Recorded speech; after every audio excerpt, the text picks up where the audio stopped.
Tę audycję o rynku najmu, jego kondycji i perspektywach polskiego rynku najmu zainspirowało pytanie uczestnika naszego serwera na Discord, link na dole macie, który zapytał się tak: słuchajcie, czy tylko mi się wydaje, że w tym roku studenci nie chcą wynajmować pokoi, niechętnie wynajmują? I tak szczerze mówiąc, może przyczyną trudności w wynajmie tych pokoi dla studentów nie jest po prostu niechęć studentów, tylko trzeba w ogóle się przyjrzeć temu rynkowi najmu, nie tylko tych na pokoje, ale w ogóle mieszkań, jak on wygląda. I to zarówno od strony popytu, jak i podaży. I też będę chciał Wam historycznie przedstawić, jak to było na przykład z podażą i jak to było z potencjalnym, podkreślam, potencjalnym pobytem, a jak to może być w przyszłości, bo wnioski są dość ciekawe, czyli mówimy sobie, krótko mówiąc, też demografię, migrację, podaż mieszkań i produkcję tych mieszkań, również tych, które są konkurencyjne dla osób, które chcą zarabiać z prywatnego wynajmu, a przecież tych osób jest wiele, bo taki najem jest uważany za dość bezpieczne i dość dobrą inwestycję. Czy słusznie? O tym też powiemy, ale już bliżej końca audycji. Jeżeli interesuje Ciebie rynek nieruchomości, chcesz wiedzieć, jakie tu są trendy, jak zmienia się prawo, co nowego się dzieje, no to subskrybuj ten kanał. Pisz nam również w komentarzach o tym, co chciałbyś usłyszeć, jakie są tematy nowych audycji. No i przypominam tradycyjnie, że na stronie cement24.pl te same audycje, ale też więcej audycji znajdziesz na przykład, jeżeli są jakieś wykresy, to z wykresami w formie statycznej.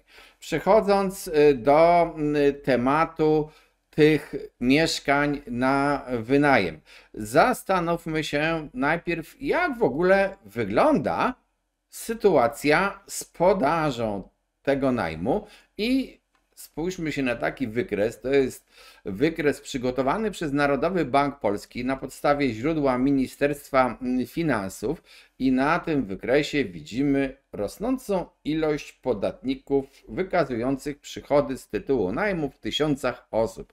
I zobaczmy sobie rok 2007, trochę ponad 100 000.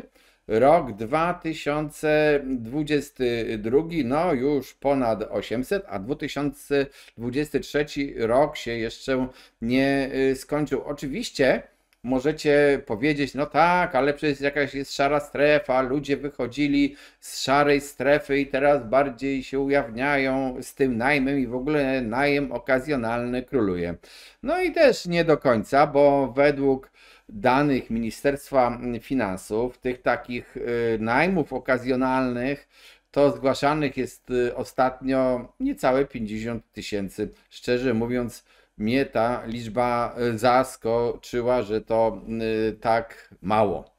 Myślałem, że więcej, dlatego że tyle się mówi, że ten najem okazjonalny jest taki popularny i taki dobry dla wynajmujących, że łatwiej się pozbyć klienta. Z praktyki wiem, że faktycznie niezbyt, bo ludzie wolą te normalne umowy w tym najmie takim okazjonalnym, no to postrzegają jako trudność to wysyłanie potencjalnego najemcy do notariusza i tak dalej. Czy słusznie robią, nie będę oceniał, bo nie o tym jest to audycja. W każdym razie widzimy, że ten najem rośnie według statystyk Ministerstwa Finansów. Co więcej, różni specjaliści, różne wypowiedzi krążące po rynku, niczym specjalnie nie podparte, tak szczerze mówiąc, ale podają liczbę mieszkań, podkreślam, nie tych, którzy żyją z najmu i deklarują najem, ale mieszkań, bo to jest różnica. Niektórzy mają więcej niż jedno mieszkanie. Podają taką liczbę w granicach 1,1 do 1,3 miliona. No to prawie 20, może nie całe, ale prawie 20% rozbieżności w tych szacunkach. No jest to spora liczba mieszkań, czy tak jest faktycznie, też trudno powiedzieć, ale ta liczba rośnie. 3/4 mieszkań to są mieszkania takie do 60 metrów według niektórych badań i głównie one są oczywiście zlokalizowane w największych miastach. Nic w tym zresztą dziwnego, bo potencjał i ludzi, którzy chcą mieszkać, chcą najmować w tych największych miastach jest większy niż w mniejszych, chociażby z tego powodu, że właśnie wracając tutaj do tego pytania, które zainspirowało do nagrania audycji, z tego powodu, że jedną z głównych grup najemców stanowią osoby będące studentami. No i teraz przyjrzyjmy się takim czynnikom, czy takim rzeczom, które wpływają na to, że w ogóle ci studenci pojawiają się. Jaka jest prognoza ludności? Prognoza ludności dla Polski, jak widzicie, jest raczej fatalna. Pokazuje ona, że liczba tych nowych mieszkańców w Polsce, czy mieszkańców w Polsce będzie się zmniejszać znacząco. Według jednego z wariantów, to już w roku 2030 możemy mieć o prawie 1,5 miliona mniej mieszkańców. Dodam, że w tej prognozie również się uwzględnia spodziewaną imigrację, nie tylko urodzenia. No ale to jest wariant pesymistyczny. Tutaj w optymistycznym przez chwilę rośnie i dalej spada. Co nas obchodzi, co będzie w 2040 albo 60, możemy sobie pomyśleć. No ale ten 2030 nie jest tak blisko. Spójrzmy się zatem na urodzenia. W 2030 roku będą chcieli wynajmować ludzie, którzy mają jakieś wtedy 18 albo 19 lat, albo 23, 22, no to jest taki przedział bardziej od tych 19 do 23 lat. Jak wyglądają urodzenia? No troszeczkę lepiej niż ten dołek, bo za chwilę do tego przejdę, ale jest takie chwilowe odbicie i potem coraz niższa liczba urodzin, a to są wszystko wasi przyszli najemcy studenci. To znaczy nie wszyscy, którzy się tutaj urodzili, tylko odpowiednio mniej. Liczba studentów w Polsce też spada i nie jest ona odrabiana przez tych studentów, którzy przyjeżdżają do Polski z zagranicy. W ogóle mieliśmy też do czynienia z zamykaniem niektórych uczelni. Na to trzeba patrzeć, otworzyć oczy. Po prostu studentów jest mniej. Spójrzmy się jeszcze na prognozę tej liczby urodzin i przy okazji tutaj mamy ta czarna linia, to jest, że tak powiem, realizacja liczby urodzin, faktyczne wykonanie planu. I zobaczcie, 2003 rok to jest mniej więcej gdzieś tutaj, to jest dno dna. Ale było kiedyś, nie tak dawno, to się rodziło 700 tysięcy dzieci w Polsce, 400, o ileś więcej, znacznie więcej. Jesteśmy na dnie. Tutaj takie malutkie odbicie nastąpiło z taką falką i zjechaliśmy. To są ci studenci, którzy dzisiaj powinni wynajmować. Wśród tych osób są ci studenci, którzy powinni dzisiaj wynajmować, ale skoro samo pokolenie jest mniej liczne, no to jak mamy się spodziewać, że nam liczba studentów urośnie? Czy popularność studiowania aż tak bardzo rośnie? Niekoniecznie, tym bardziej, że też rozwijają się takie studia, no w zasadzie robione tylko w czasie weekendów i tam mieszkanie nie jest potrzebne na cały tydzień, tylko na krócej. Różnie to zresztą bywa, bo niektórzy się wyrywają, nawet jak są na takich studiach, no to wyrywają się od opieki rodziców i przyjeżdżają do dużych miast pracować, zarabiać. Czy oni będą chcieli wynajmować w tych pokojach takich, no to też zależy. Ci na przykład cudzoziemcy, zależy skąd, niekoniecznie. Niektórzy z nich dostają stypendia i może będą chcieli wynajmować po prostu całe mieszkania, lepsze mieszkania, a nie takie podzielone na te norki. To też się okaże. Jeszcze zobaczmy, jaką mamy liczbę ludności w powiatach w 2040 roku. Dlaczego to chciałem pokazać? Bo to są powiaty, w których ludność ubywa. A jak widzimy, to spójrzmy się tu, Olsztyn, tu Białystok na przykład, tu gdzieś Poznań.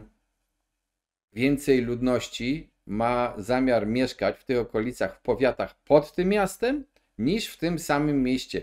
I odsyłam zresztą do audycji, którą kiedyś zrobiliśmy, gdzie jest dokładne przedstawienie tej prognozy demograficznej. Link na dole zamieszczę. No to tam jest sytuacja taka, że tej ludności wynoszącej się z tych dużych miast do powiatów pod i w ogóle ludzi, którzy nie chcą mieszkać w tych dużych miastach, czy też się wynoszą po prostu, nadal ubywa. Czyli można powiedzieć, że w zasadzie w większości miast mamy, czy w większości miejscowości będziemy mieli problem. Liczba powiatów, w których będzie przybywało ludności w 2060 roku jest jeszcze mniejsza niż w 2040. Tak to wygląda według prognozy.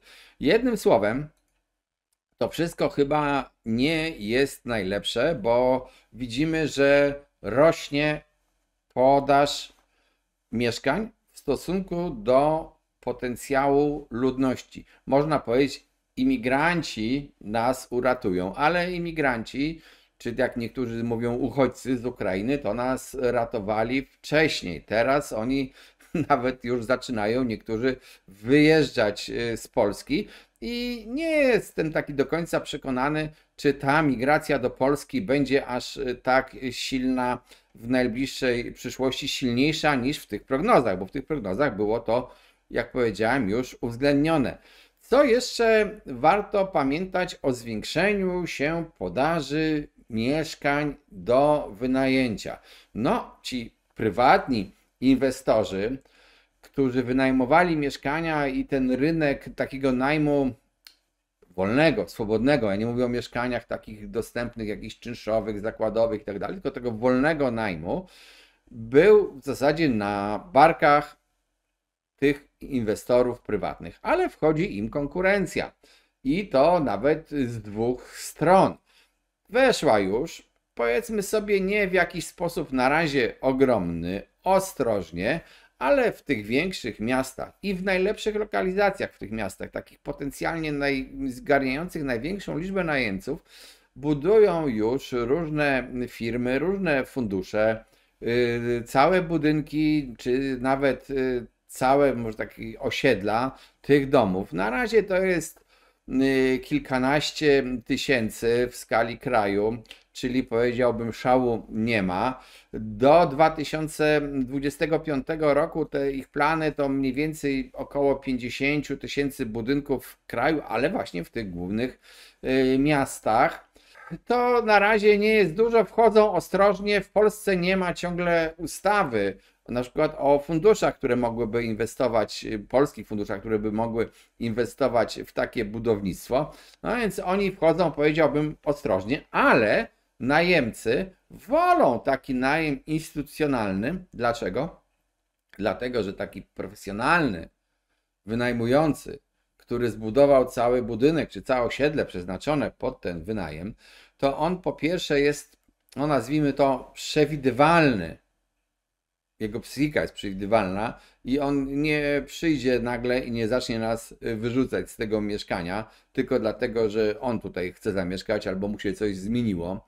Będzie zapewne raczej bardziej rozsądnie regulował czynsze, no i też zapewnia, czy może zapewnić sporo różnych usług dodatkowych, w tym właśnie budynku budowanym specjalnie pod potrzeby najemców, a te usługi mogą być rozmaite, różne pralnie, siłownie, no wszelka rozmaitość dowolna, jaką on będzie chciał ściągać do siebie nowych najemców. Jest to jakaś konkurencja dla obecnych wynajmujących w dużych miastach i wchodząca raczej tak powoli. Ale jest też druga możliwa konkurencja, która może się narodzić. Tą drugą konkurencję wyczytamy sobie w programie nowej koalicji, która zamierza utworzyć nowy rząd w Polsce. Robiliśmy audycję w ogóle o tym, że programy tych koalicjantów, programy mieszkaniowe są rozbieżne, ale oni coś w tej umowie koalicyjnej uzgodnili, no i tam głównie z programów lewicy to przejęli pomysły na budownictwo socjalne, społeczne, na budownictwo komunalne. W programie Lewicy 300 tysięcy mieszkań, w programie oryginalnym Lewicy 300 tysięcy mieszkań w budownictwie komunalnym, nie powiedziane co prawda w jakim czasie, no i też się trzeba wybudować, one z dnia na dzień nie powstaną, no a dodatkowo jeszcze do programu wspólnego koalicji wrzucono pomoc samorządom w remontowaniu pustostanów. No, w programie oryginalnym, czyli PO, przewidywała na ten cel 10 miliardów, też nie powiedziała w jakim czasie. Pytanie jest tylko, dlaczego tylko te pustostany samorządów mają być remontowane, bo część pustostanów jest również w rękach prywatnych i one też mogły być moim zdaniem remontowane i wtedy mogłyby być puszczone w najem, w jakiś w miarę porządny, zwiększałyby zasób. Natomiast z tymi pustostanami to jest taki trochę mit, że ich jest tam, niektórzy podają nawet 2 miliony, 1 800 000, 1 1 500 000. Ciągle słyszymy te liczby, ale pytanie, gdzie są te pustostany?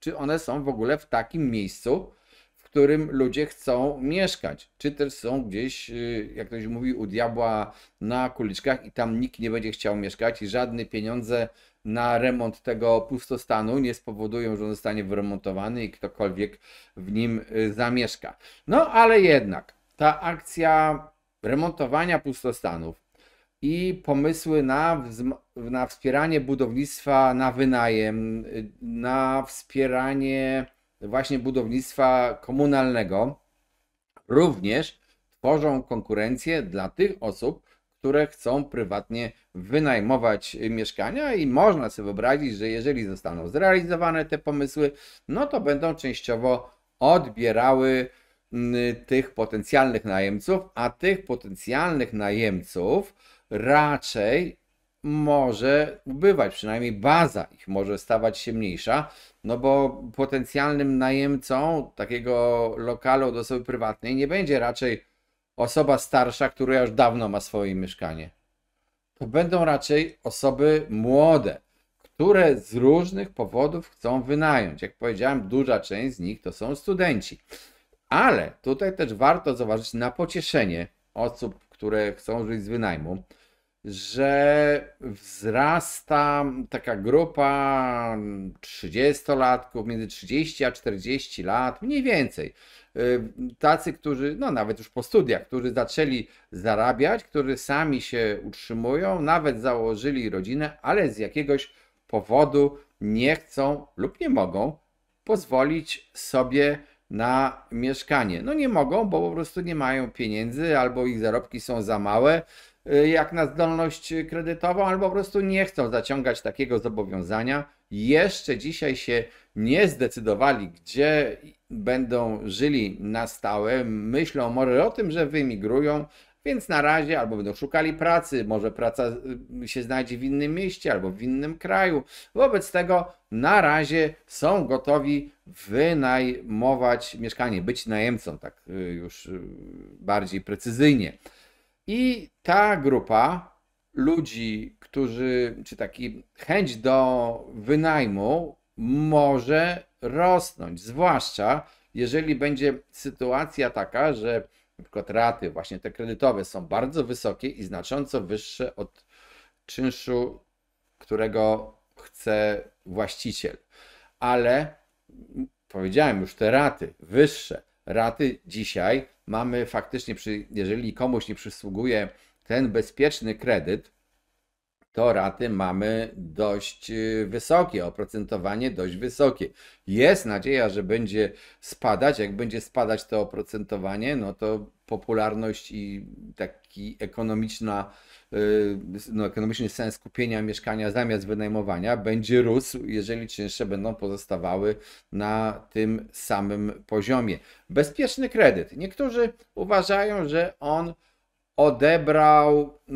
odbiera najemców, przekierowuje ludzi z rynku najmu na rynek kupna i to też jest częściowo prawda. Tych bezpiecznych kredytów udzielono już kilkanaście, czy tam kilkadziesiąt nawet precyzyjniej, tysięcy złotych i wśród tych ludzi, którzy wzięli ten bezpieczny kredyt, to nawet wiem sam, byli ludzie, którzy do tej pory byli najemcami. Oni opróżnili te lokale. Czy ten ruch jest duży? No, jeżeli weźmiemy, że jest to, załóżmy, zostanie udzielonych 50 000 tych kredytów, bo taka może być szansa w najbliższym czasie. Zobaczymy, jak to będzie. Może więcej, może mniej. Zobaczymy, czy pieniądze będą na ten program. No, ale weźmy te 50 000 i zestawmy to z tym ponad 1 000 000 mieszkań wynajmowanych. No to jest 5, może trochę mniej procent ludzi, którzy odeszli z tego rynku. Z jednej strony niewiele, ale z drugiej, jak dokładamy tych, którzy właśnie te 5%, które ubyło, załóżmy, teoretycznie, spierałem się dokładnie o liczby, 5% ubyło tych osób.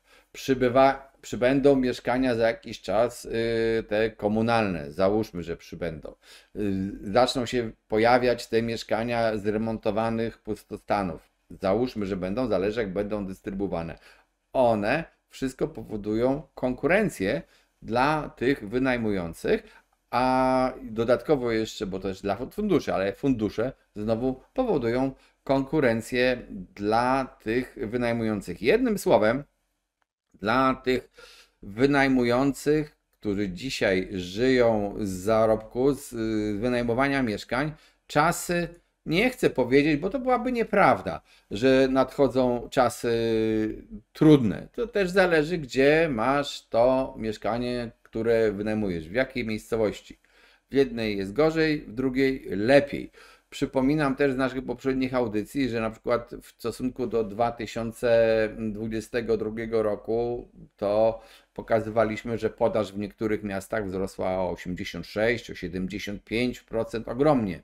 Wzrosła podaż mieszkań, tych ofert mieszkań do wynajęcia. Nic więc dziwnego też, że dzisiaj, co prawda jeszcze nie bardzo, nie wszędzie to widać w ofertach czynszu, ale jak idziesz i chcesz wynająć naprawdę i zaczynasz negocjować, to negocjacje takiego najemcy dla niego są troszeczkę łatwiejsze niż to było trochę ponad rok temu. Jak będzie wyglądała ta sytuacja? No z jednej strony widzimy podaż mieszkań na wynajem rośnie. Potencjalna baza chętnych do wynajęcia będzie z czasem spadać, bo to jest prognoza właśnie urodzeń. No co będzie za 20 lat, to nas może dzisiaj niekoniecznie mocno interesować, ale widzimy ten ruch taki, że jesteśmy w nie najlepszym miejscu. To była potencjalna baza. Może jednak to nie znaczyć, że popyt na najem spadnie, ponieważ może wzrosnąć popularność najmu w stosunku do kupowania mieszkań z różnych powodów, o których powiedziałem wcześniej w filmie.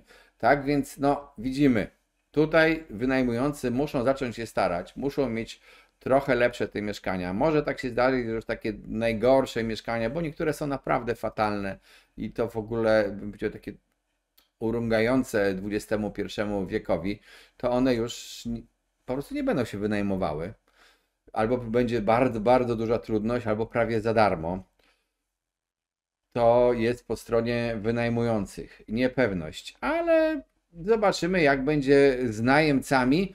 Ja bym jednak obstawiał, że no, o najemcę może być stosunkowo trudniej i będzie taka presja na negocjacje czynszów.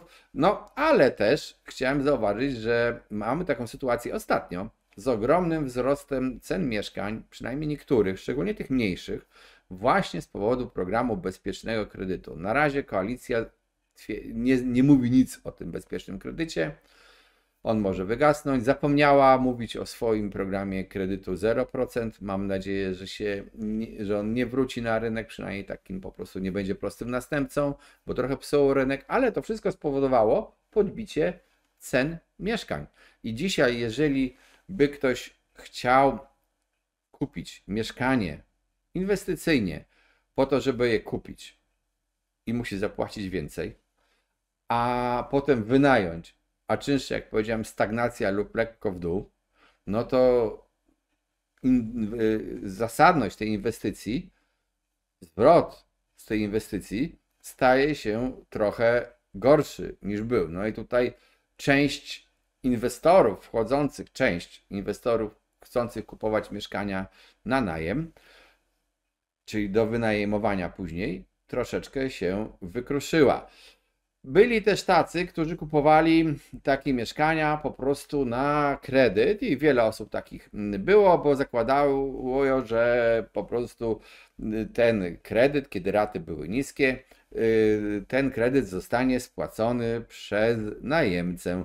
I w momencie, kiedy nastąpiła nagła podwyżka rat kredytów, okazało się, że ten czynsz w żaden sposób nie pokrywa tych wyższych rat. Troszeczkę sytuację ratowali, powiedzmy, Ukraińcy, ale oni też się wyczerpali, ich zasób się wyczerpał, przynajmniej na razie.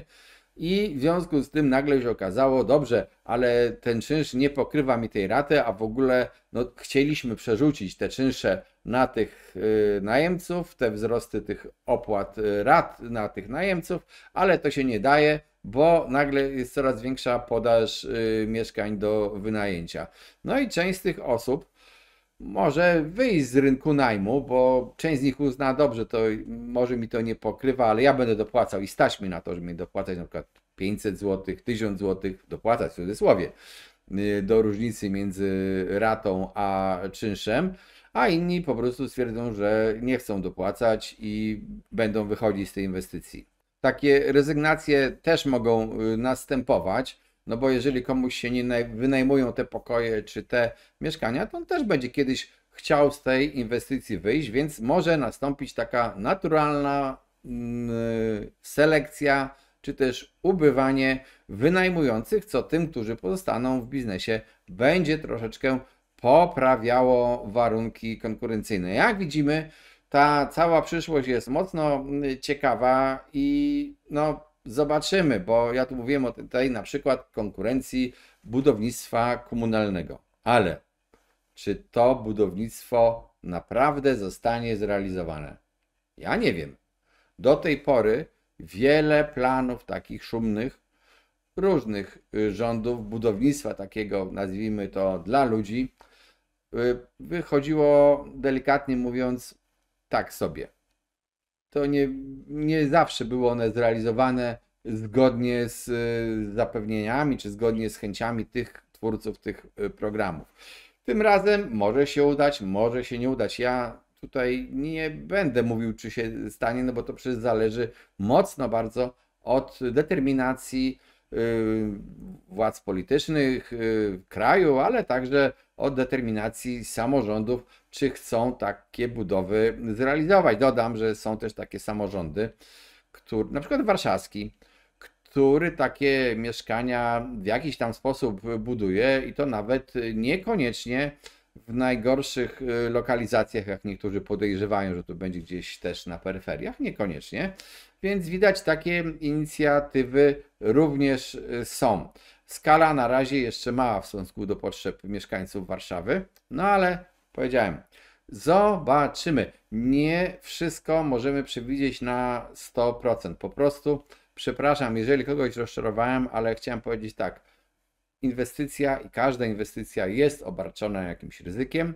Nawet jeżeli wchodzisz w inwestycje w najmie, to też ryzykujesz. Jest to faktycznie dość bezpieczne źródło przychodów, ale też nie możesz wierzyć w to, że na przykład Twoje mieszkanie będzie zawsze drożało, że ta wartość, za którą kupiłeś mieszkanie, to potem sprzedasz je drożej i to jeszcze Ci odwzoruje inflację.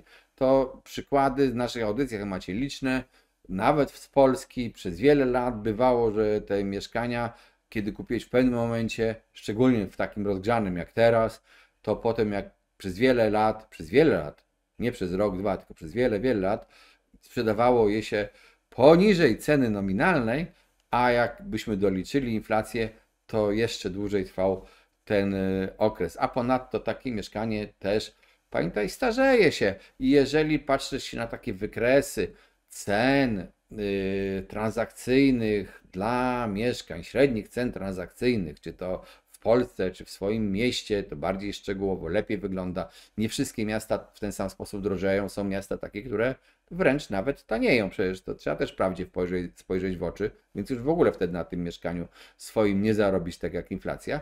Ale jeżeli spojrzysz na te wykresy, to pamiętaj, w tych wykresach są w danej chwili mieszkania, które są zarówno nowe, jak i stare. I im dalej się odsuwa to od daty, w której ty kupiłeś mieszkanie, tym większy udział jest w tym rynku mieszkań nowszych niż twoje, co oznacza często nowszych, często, nie zawsze, często znaczy nowszych, czyli droższych. Twoje mieszkanie za 10 czy za 20 lat trafi do kategorii mieszkań starych po prostu, a te stare, no chyba, że na jakiejś super lokalizacji, ale te stare niekoniecznie zyskują. Poza tym pamiętaj też, że trzeba remontować, nakłady ponosisz, więc to nie jest tak, jak wszyscy powiedzą, że to jest inwestycja, na której nie można stracić. Można na najmie stracić, ale można też bardzo dobrze zarobić, zwłaszcza jeżeli to robi się naprawdę na zimno, z głową i z arkuszem kalkulacyjnym mądrze wypełnionym. Wtedy może się okazać, że warto było te inwestycje zrobić i może nadal warto takie inwestycje robić. Przeanalizuj wszystko, będziesz wiedzieć. Jeżeli interesuje Ciebie rynek nieruchomości, trendy, inwestowanie, zmiany prawa, subskrybuj ten kanał. Zapraszam na serwer Discord, bo jak widać niektóre tam rozmowy są inspiracjami dla audycji, też jest wymiana poglądów. Na stronie Symen24 te i inne audycje oraz kursy o rynku nieruchomości, a te audycje z wykresami takimi i z tabelami lepszymi, lepiej widocznymi niż to, co widzisz na ekranie na YouTube. No, subskrybuj nasz kanał oczywiście i cześć, trzymajcie się.